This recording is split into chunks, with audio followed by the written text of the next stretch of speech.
Alfredo, solo apague su audio, por favor. Vean, pues,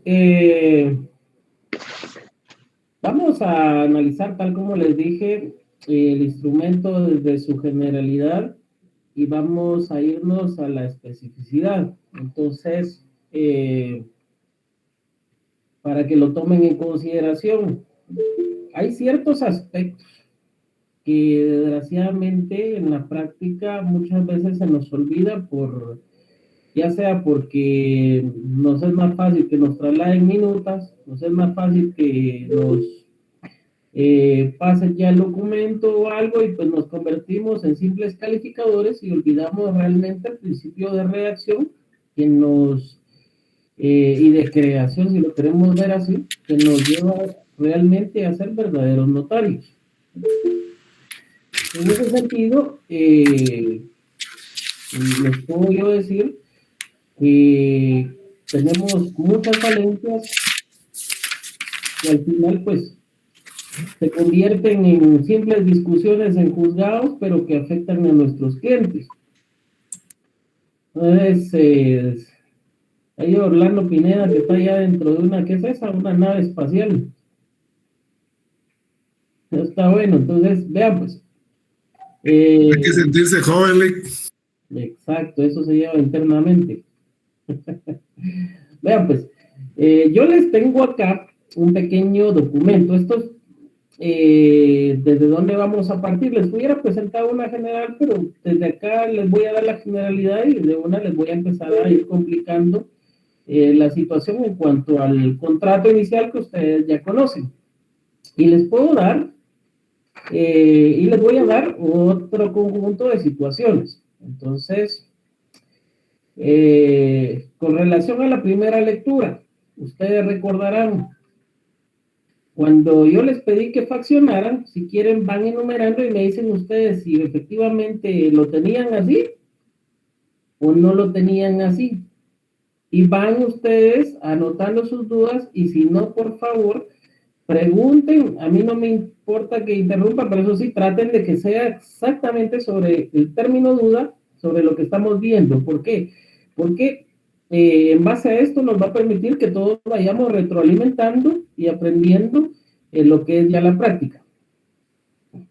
Me encantaría y me hubiera gustado que las clases fueran presenciales, porque yo realmente podría estar evaluando esta situación en forma presencial. Pero como no se tiene, entonces tenemos que hacerlo partiendo del material y obviamente pues de las condiciones que están imperando en este momento. Como siempre, pues voy a pasar asistencia para que...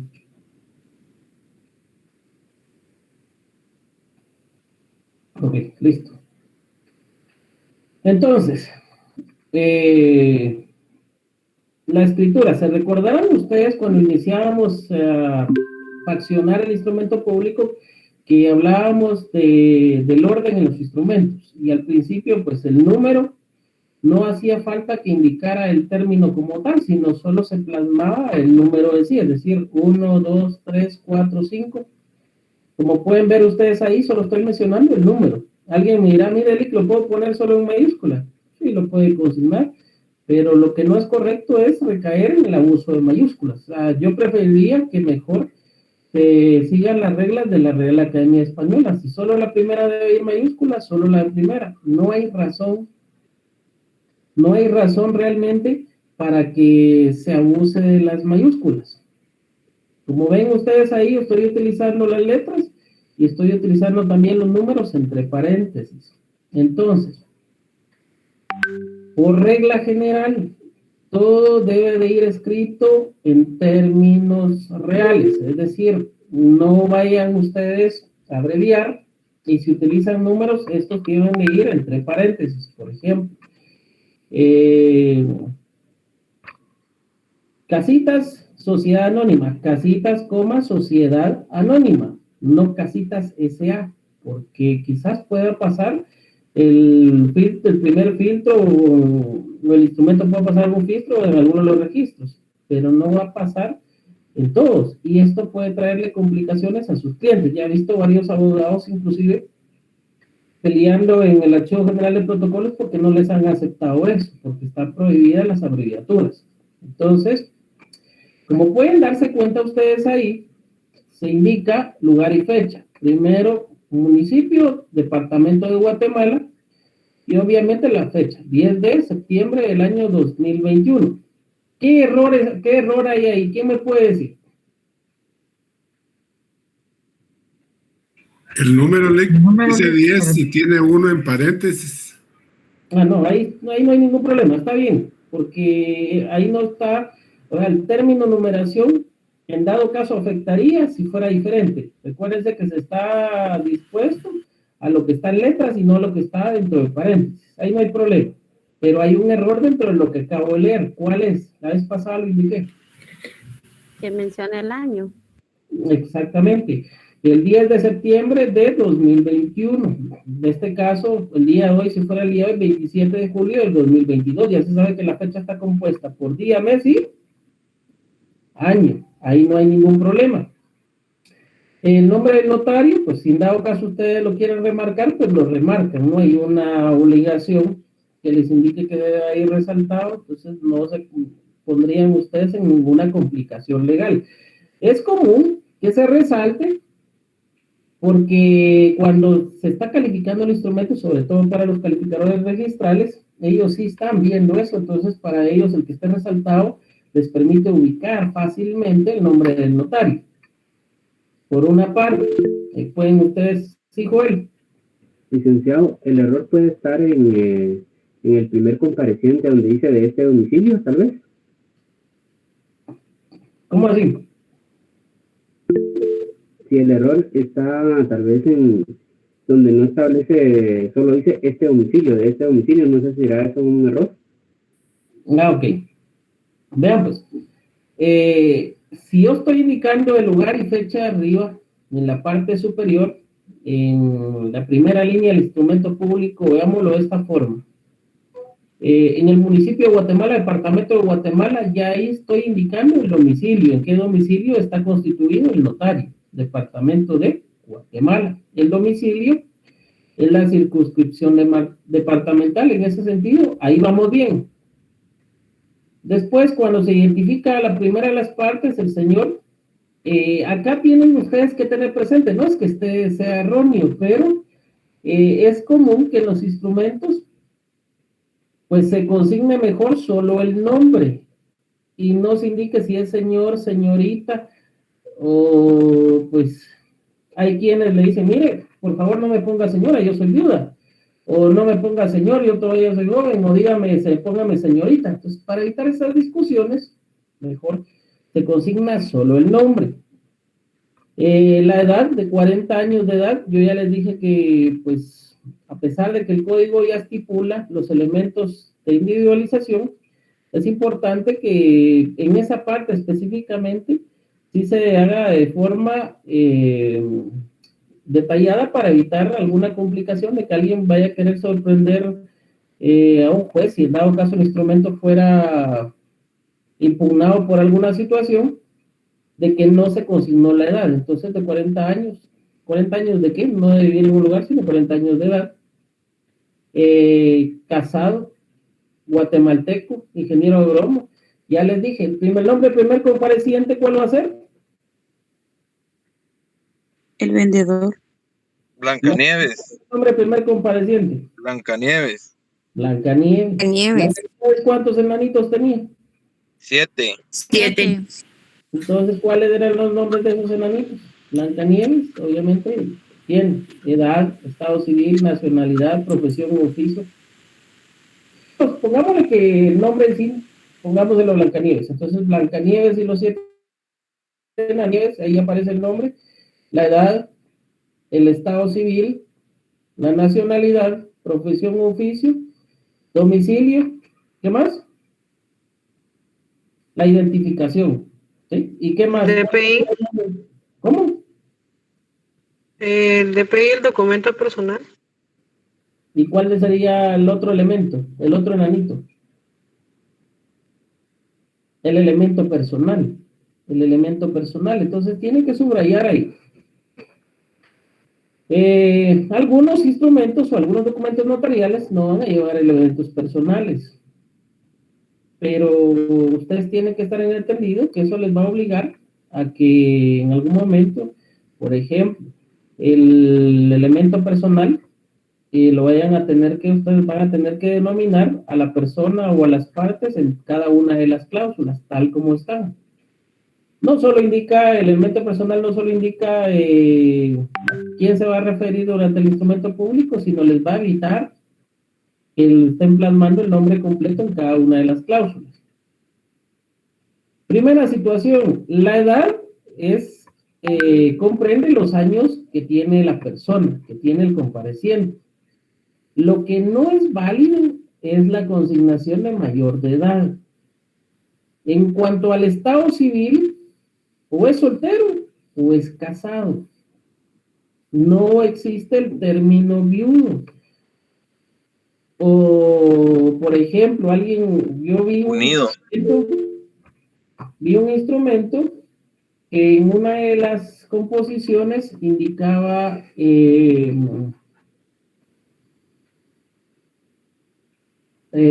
comprometido, entonces eso no, y cuando le pregunto yo al notario que cuál había sido el argumento para eso, me dijo que su cliente le había solicitado que fuera así porque la novia se molestaba si no estaba dentro del instrumento porque pensaba que la estaba negando. Una cosa muy distinta es el instrumento público y otra cosa muy distinta es red tóxica, exacto. Entonces otra cosa muy distinta es son las partes en sus relaciones personales. En ese sentido, el notario debe conocer perfectamente esto y poder asesorar. Lo otro, el domicilio. Ahí, como pueden darse cuenta ustedes, si yo indico de este domicilio, es porque el domicilio, si es de este, tiene que concordar con el departamento de Guatemala. Si no fuera el domicilio del departamento de Guatemala, él les dice, mire, yo estoy en, ¿qué le dijera yo a ustedes? En Chimaltenango, yo vivo en Chimaltenango, entonces con domicilio del departamento de Chimaltenango. O Huehuetenango con domicilio en el departamento de Huehuetenango. Alguien me dice, ¿qué pasa si solo está unido? Ojo con eso. Les pregunto, ¿la unión de hecho es un estado civil como tal? No. La situación para que tenga validez como tal, la unión de hecho tiene que ser legalmente declarada. Si no está declarada legalmente, no surte efectos. Yo te he aceptado inclusive que consigne unido de hecho, perfecto. Incluso he visto que legalmente pues ya no crean ningún tipo de complicación en esto. Sin embargo, recuérdense que exactamente, pero en el documento personal de identificación, desgraciadamente, el objeto de creación o quien lo creó tenía otra visión, no tanto de derecho, sino más que todo de ingeniería, entonces ahí complicó un poco la situación. Tanto así que se tiende a redundar cuando se habla del documento, cuando se refiere uno al documento, porque se inicia documento personal de identificación, código único de identificación. Entonces, complicado, pero veámoslo así. Cuando hacemos la relación de la numeración del documento personal de identificación, una redacción sugerida es esta que tengo en pantalla. Está el número, ustedes ven el DPI, y en el DPI, al hacer mención, pueden indicar 1150, algunos son partidarios, de hecho yo lo tenía antes, de indicar espacio, pero cuando uno ya se va a analizar el contexto y ve lo que impera en sí en la redacción de nuestro idioma, ve que la Real Academia Española no permite eso, no está dentro de las reglas de ortografía. Entonces ahí tiende, un segundo David, entonces tiende a valorizar en cuanto a los términos ortográficos, y eso no quiere decir de que así esté plasmado en el documento, sino que eso nos van a servir para entender nuestro idioma. En ese sentido es que nosotros consignamos 1150 consigna la coma, porque obviamente hay otra separación, es decir, hay otra cifra, 30.012, una coma nuevamente, 0,414, en cuanto a los grupos de números. Sí, David. Licenciado, buenas noches. Fíjese que con respecto al tema, yo, como soy bien curioso, pregunté a NARRAE. Ellos en Twitter tienen una opción donde uno pregunta y ellos le responden. Y a mí me respondieron, incluso hasta me mandaron, pero ahorita no encuentro el documento para enseñárselo. Ellos me mandaron que en este caso la forma de escribir el DPI era sin la coma, sino que solo dejando el espacio. Pero al final, eso lo pregunté el semestre pasado porque también estuve en su clase. Yo lo hice así como usted lo indicó, pero yo tengo esa duda, ¿verdad? Porque la RAE me indicó que la forma correcta era sin la coma. Sí, les voy a indicar.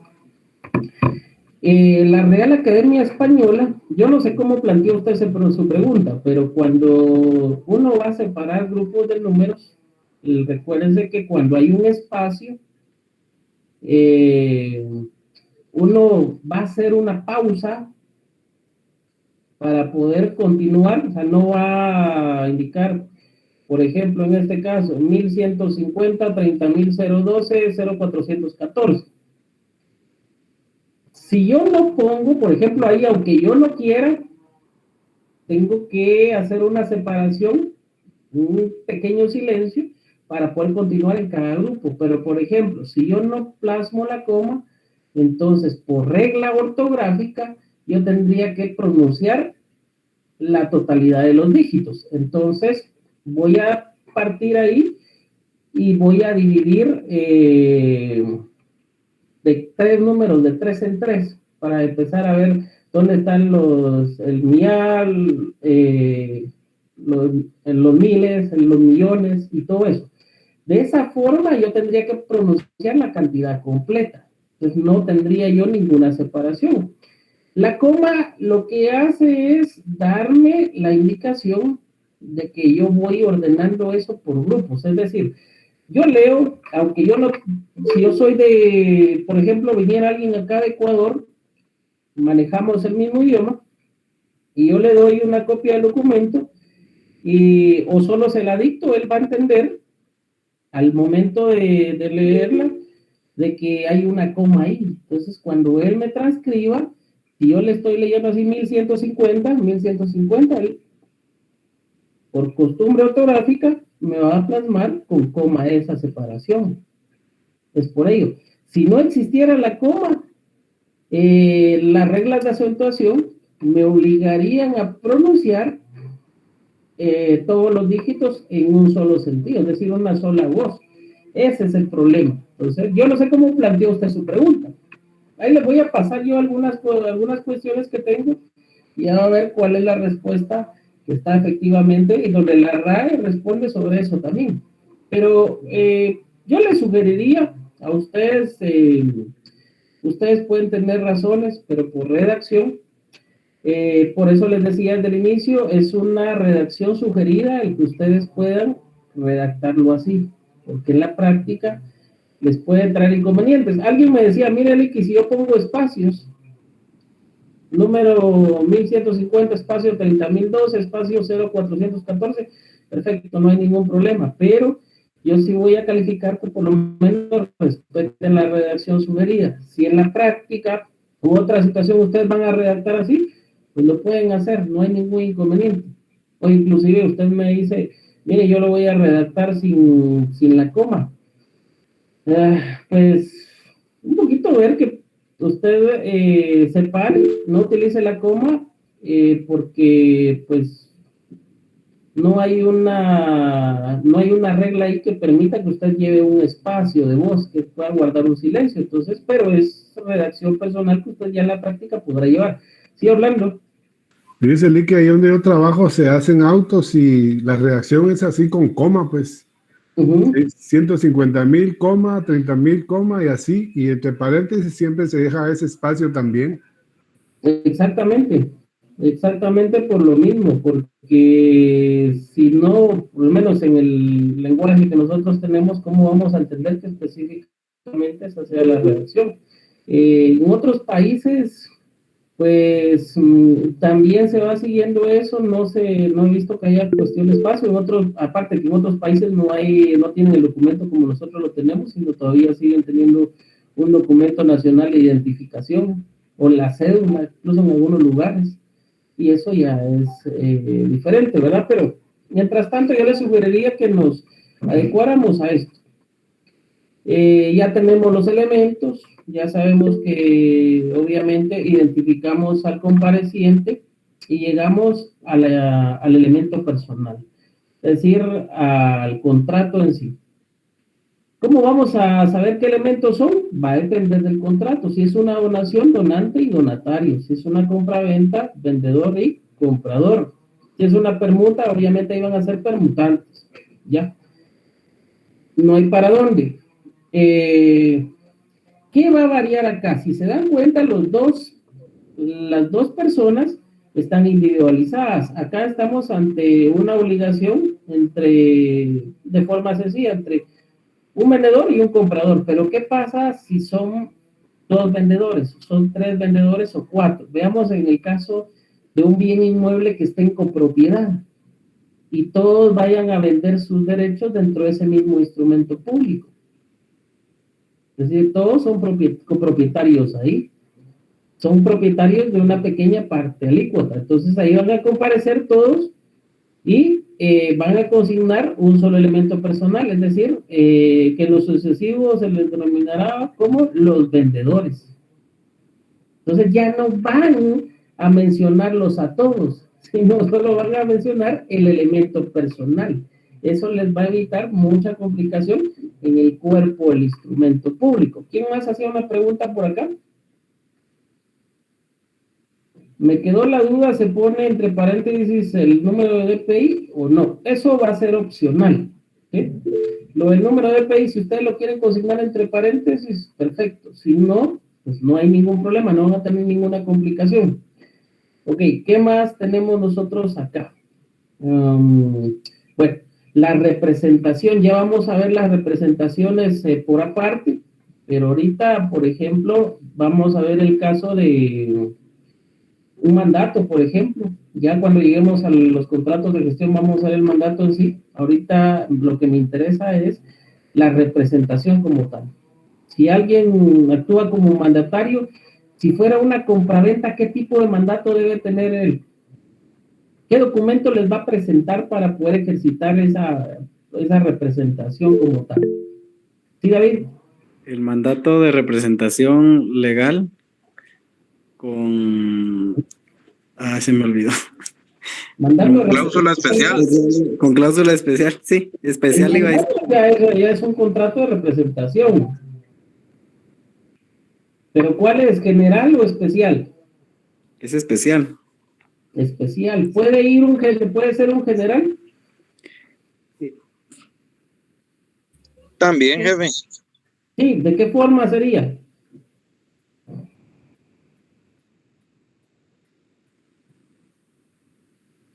Ahí es donde tienen que tener ustedes el conocimiento. Vean, pues, si solo van a otorgar esa facultad específicamente, puede ser un mandato especial. Si solo la venta, es decir, las facultades son solo sobre la venta, puede ser especial. Pero sí, dentro de las facultades que le va a otorgar, hay otras, ese mandato se convierte en general. Y la de venta tiene que ir en una cláusula especial.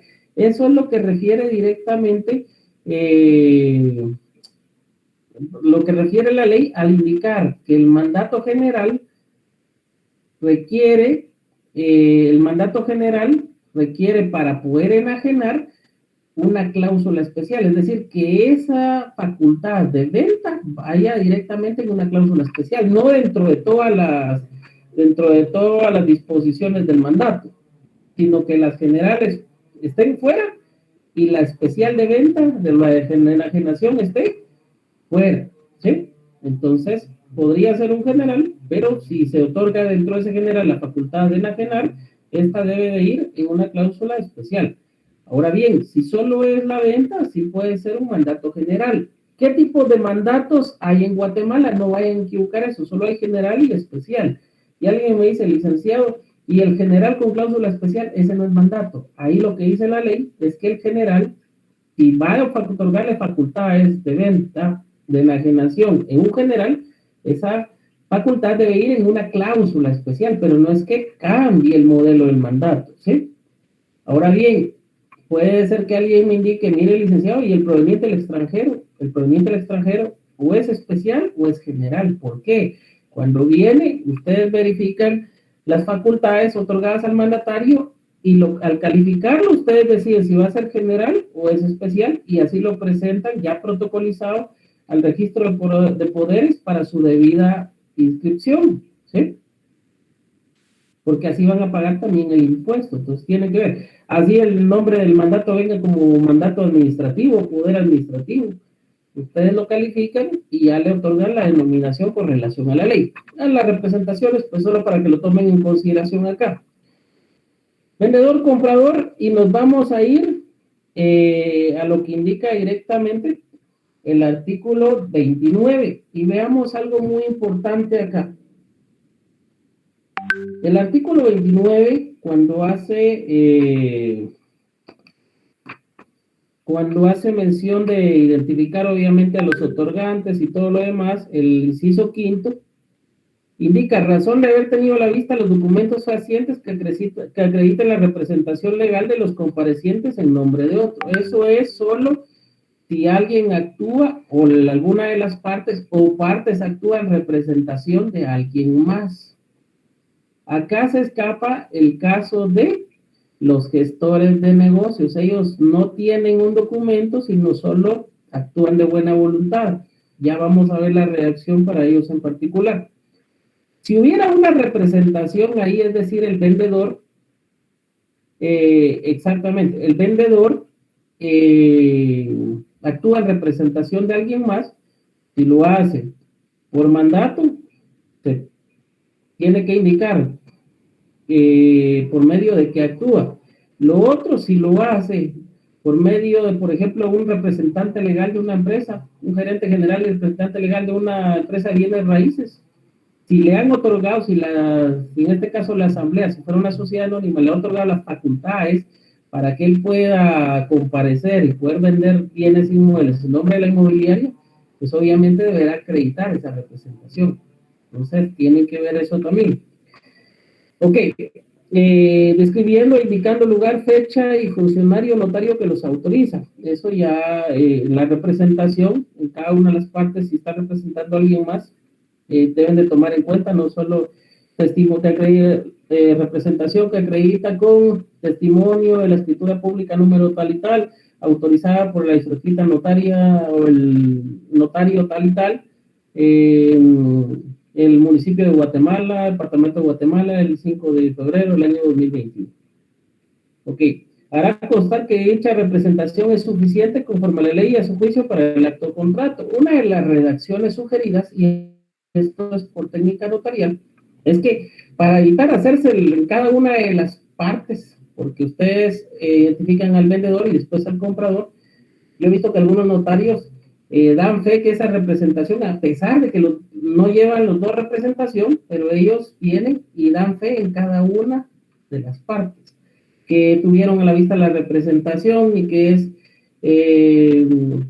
suficiente conforme a la ley y a su juicio para el otorgamiento del contrato.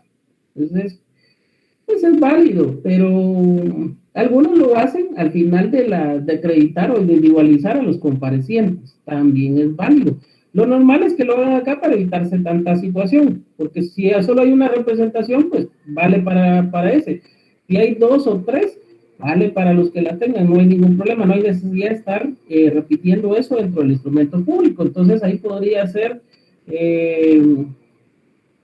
doy fe que tuve a la vista los documentos de identificación de los comparecientes, así como los documentos que acreditan la representación legal de cada uno de ellos. Si ustedes quieren consignarlo así, ya les voy a trasladar ciertas formas de escritura. Esto es válido para ustedes, o ustedes lo pueden adecuar conforme ustedes crean conveniente. son suficientes, las cuales son suficientes de conformidad con la ley y a mi juicio, porque el notario tiene que dar fe de eso, para el otorgamiento del acto o para el otorgamiento del presente contrato, como ustedes vayan a redactar y según el documento que ustedes vayan a plasmar en ese momento. Si una de las partes ignora el idioma oficial, no lo puede hablar, necesitan intérprete. Entonces, ahí tienen que tener ustedes cuidado con eso. Y lo otro, tienen que indicar que las personas que intervienen en el instrumento aseguran hallarse en el libro de ejercicio de sus derechos civiles. Y acá, como ven ustedes, los comparecientes me aseguran encontrarse en el libre ejercicio de sus derechos civiles y que por el presente instrumento otorgan contrato de, y ahí va el objeto del contrato. Quiero que veamos algo en particular acá, para que lo tomen en consideración. Cuando plasmamos esto específicamente,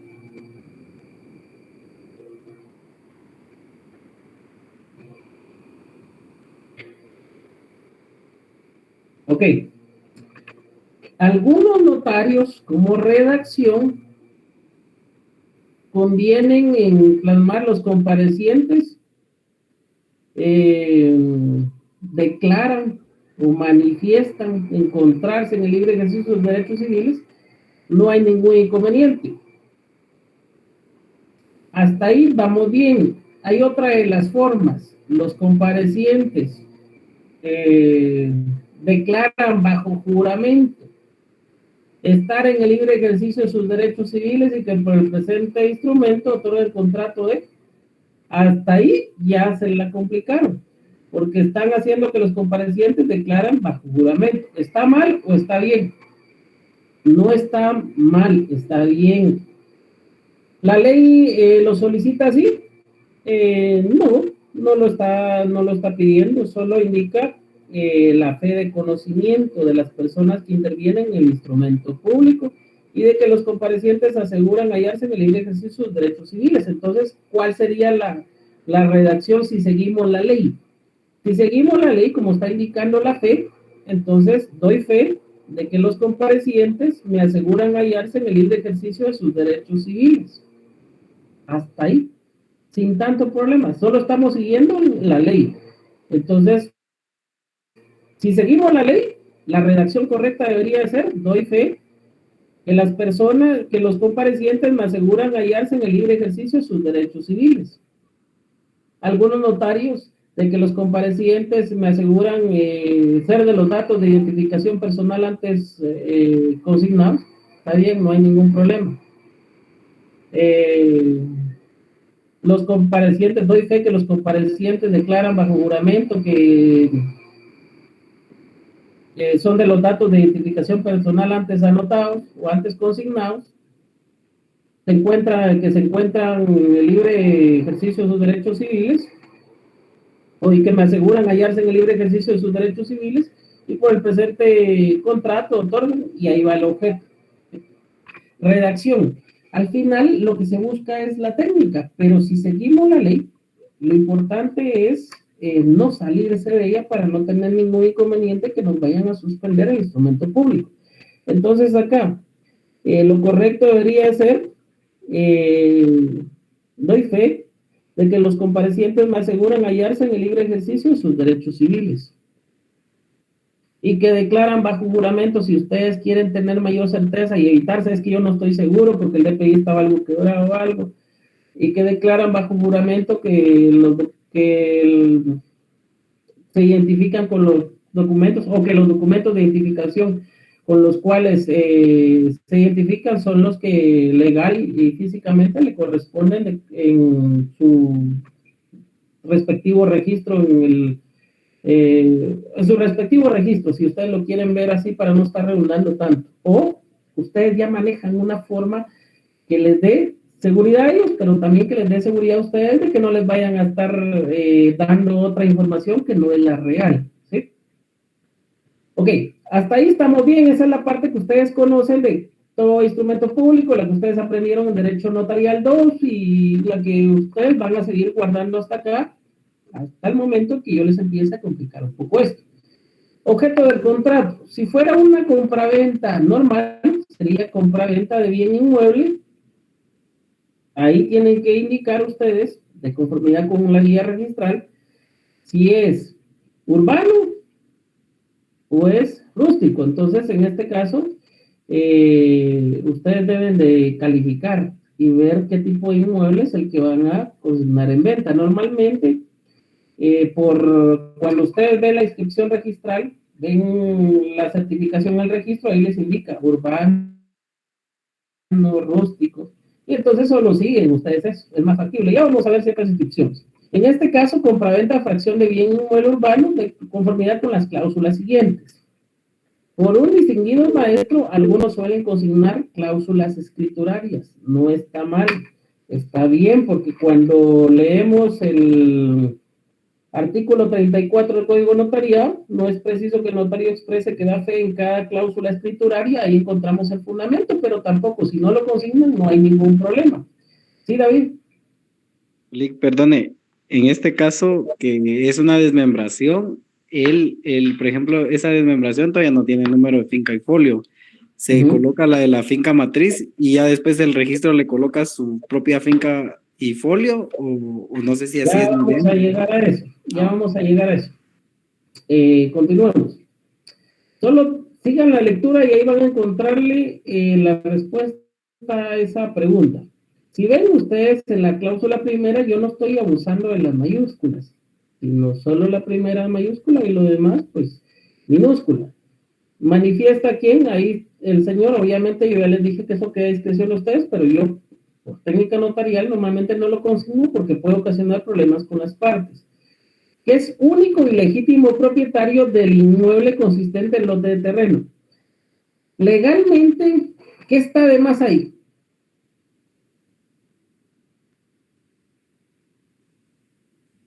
Único. ¿Qué más? Legítimo también. Único y legítimo está de más. ¿Por qué? Porque solo con que se consignen que es propietario de un inmueble, si comparece, solo él es porque él es el propietario. Si hubieran otras personas y él va a vender el bien completo, entonces tendrían que comparecer los otros también. Entonces ahí el notario al momento de calificarle tiene que decir, mire, no, tiene que comparecer los otros propietarios. ¿Ya? Pero puede hacerlo solo él, sí, pero él puede vender solo su parte alícuota, propiedad, la parte de su copropiedad. ¿Sí? Eso ya es diferente. Entonces solo se hace mención que es copropietario. Ahí ya cambia. Ok. ¿Qué es propietario del bien inmueble? Consistente en lote de terreno ubicado en la ubicación del bien inmueble, eso no está mal. Después de cuenta escrito en el registro de la propiedad. Y si se da cuenta, ahí estoy identificando el bien inmueble del cual es propietario, los antecedentes, el bien inmueble completo, con las medidas y colindancias que constan en su respectiva inscripción registral. Aquí no hago detalle de las medidas y colindancias del bien inmueble general, es decir, de la propiedad, porque esas ya están en la inscripción registral. Ojo, ¿dónde sí es posible? Ok, se encuentra por advertencia del infrascrito notariado declara que sobre el inmueble objeto de la presente desmembración no pesan gravámenes, limitaciones o notaciones que pudieran afectar la libre disposición del mismo. Ahí esa parte no debería de ir. ¿Por qué no debería de ir ahí todavía el saneamiento? ¿Por qué creen ustedes? Creo que si no estoy mal, iría como en la parte de las advertencias.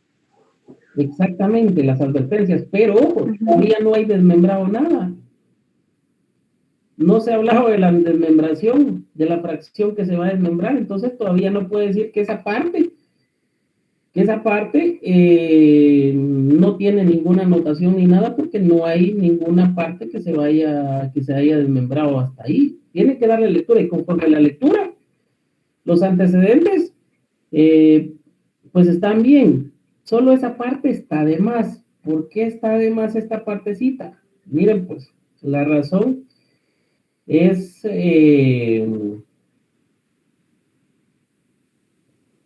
que todo el instrumento debe llevar un orden. Primero que todo, las advertencias, está bien ahí, está bien advertirle, pero no en la ubicación del instrumento público. Por eso es recomendable que el saneamiento vaya en una cláusula específica, no que no vaya en la misma de los antecedentes. Por eso la recomendación. Primero no se ha desmembrado, entonces continuamos, damos lectura y le vamos a encontrar la ubicación a esa partecita. Manifiesta el vendedor que por el presente acto viene a desmembrar a favor de sí mismo una fracción de terreno de la finca identificada, y aquí está desmembrando a favor de ¿quién? ¿A favor de quién? De él mismo, Oleg. De él mismo. No es a favor de un tercero. Una fracción de terreno de la finca identificada. Hay muchos que normalmente desmembran para sí mismos para después solo vender la fracción. ¿Sí? ¿Ya? Ok. Una fracción de terreno de la finca identificada en la cláusula anterior con un área de, y ahí van las áreas, medidas y colindancias. Y miren, ahí sí va todo. Grados, minutos y segundos. Y después, al final, vamos a ver, okay, de conformidad con el plano levantado. Vean acá, algo muy importante también y donde empezamos a complicarnos, porque aquí ya no es solo una compraventa normal. Si fuera una compraventa normal, después de los antecedentes, iría al saneamiento. Ahí no hay ningún problema porque se va a vender toda la finca. Y después, el precio de la venta en la cláusula tercera. No hay ningún problema. Después la aceptación, cláusula cuarta, y ahí está. ¿Cuáles serían los antecedentes? ¿Cuál sería la estructura de ese contrato entonces? A, S, P, A, ASPA.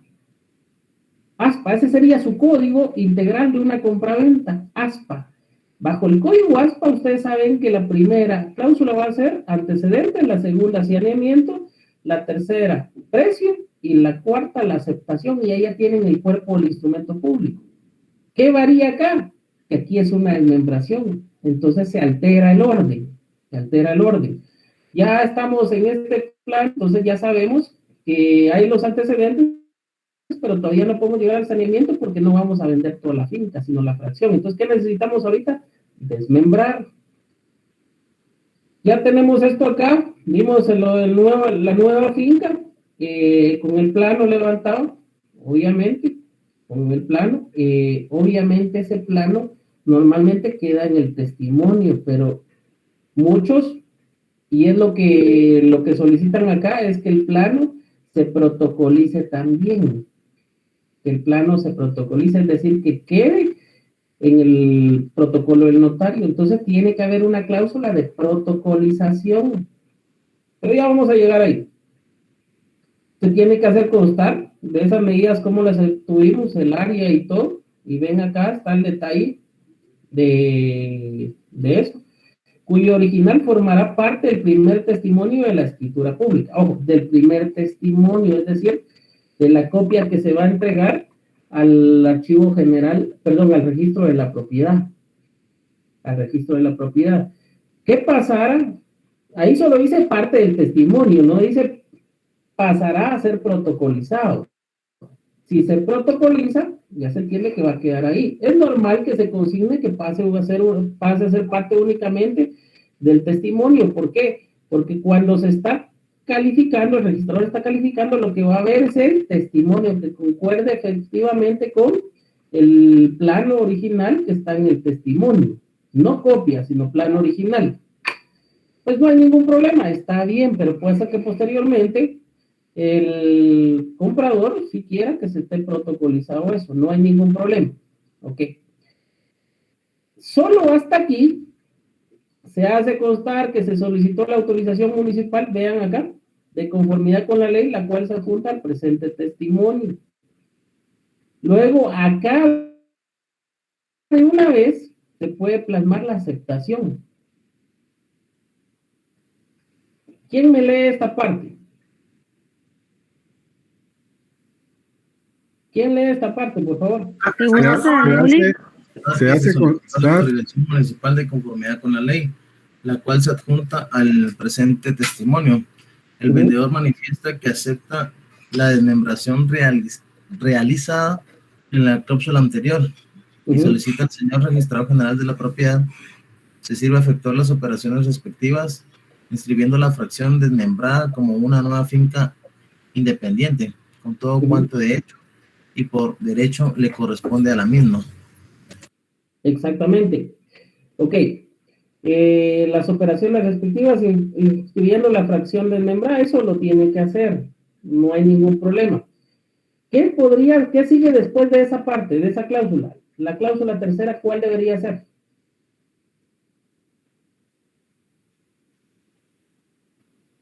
¿El precio? El saneamiento, lo que teníamos acá arriba. Porque recuérdese que aquí ya se desmembró. Entonces, ¿qué continúa? Esta parte de acá, las advertencias. Acá ya pueden ir las advertencias, el saneamiento, todo lo demás. ¿Ya? Eso sí, Carla. Licenciado, disculpe, tengo una duda. En una misma escritura, entonces, ¿se puede hacer una desmembración y una venta? Sí. El instrumento público como tal, recuérdense que es un negocio jurídico. En el negocio jurídico puedo integrar la voluntad de las partes, y la voluntad de las partes es, mire, yo voy a desmembrar para sí mismo, pero yo también quiero vender aquí mismo voy a hacer la venta, pues, disposición de ellos, solo hay que ordenar.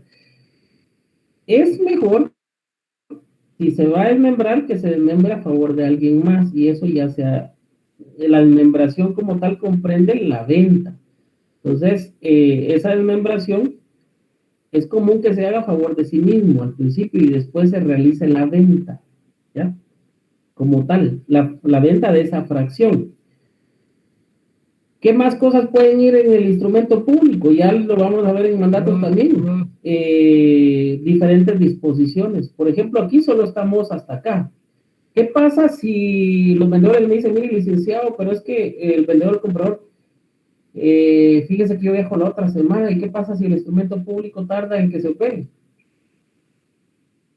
Bueno, para proteger, ¿y cuándo regresa usted? Mire, yo regreso en 20 días. Bueno, para proteger sus derechos y que no vaya a haber riesgo de que alguien más compre y me suspendan a mí el testimonio, vamos a consignar en una cláusula, vamos a hacerle una solicitud al registrador para que inscriba preventivamente la finca por cualquier error subsanable que pudiera aparecer. Entonces, el registrador me va a dar un tiempo, si hay errores, no me va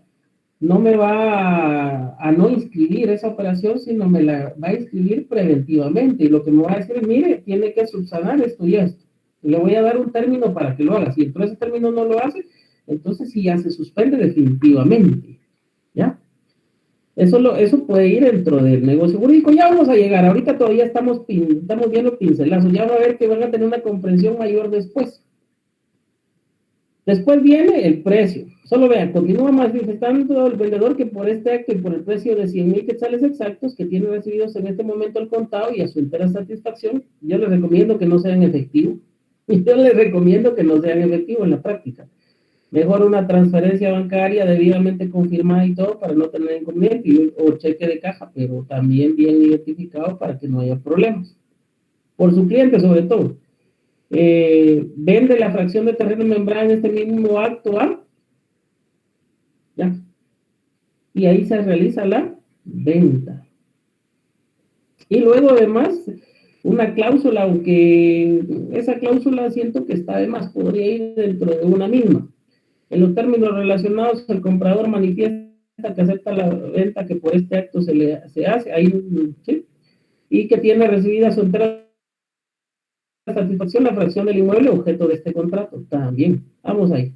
Los comparecientes manifiestan su plena conformidad y aceptación con todas y cada una de las cláusulas del presente contrato. Libertad de contratación. Yo les voy a pedir que ustedes me realicen una escritura de fracción de inmueble y que vayan viendo si le cambian uno u otro detallito, si están de acuerdo. Puede ser la computadora, puede ser a mano. Lo que tienen que confirmar que si esa computadora tenga las fotografías, porque yo cualquiera de ustedes les puedo pedir que en la próxima clase me presenten eso. Y me pongan sus dudas. En la próxima clase, esta misma escritura la vamos a variar. Vamos a hacer el objeto de otra escritura compraventa, solo que la vamos a volver por reserva de dominio. Ya no va a ser fracción. Y otra, esa escritura, la que ustedes me van a presentar, le vamos a agregar otras cláusulas. Le vamos a agregar una cláusula resolutoria, le podemos agregar una cláusula preventiva.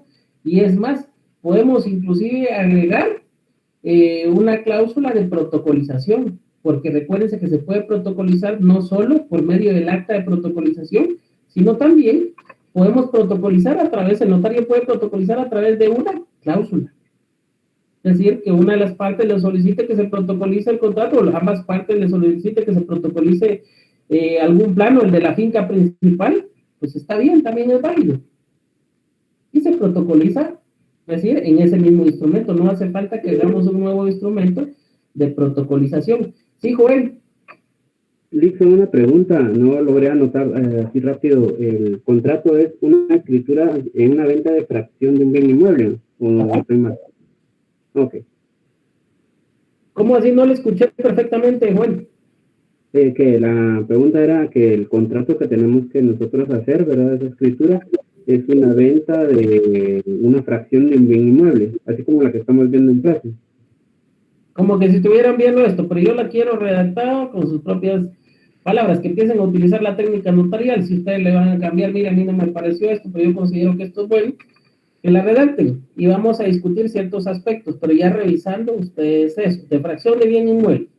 Vean una compraventa general bajo la estructura ASPA y después la otra, y van a ver que no varía en mayor cosa, ¿sí? Lo del cierre y todo lo demás ya lo vamos a ver más tranquilos después. Ahorita me interesa hasta ahí. Si quieren, no la completen, solo lleguen hasta el cuerpo del instrumento. Y vamos a discutir después la otra parte.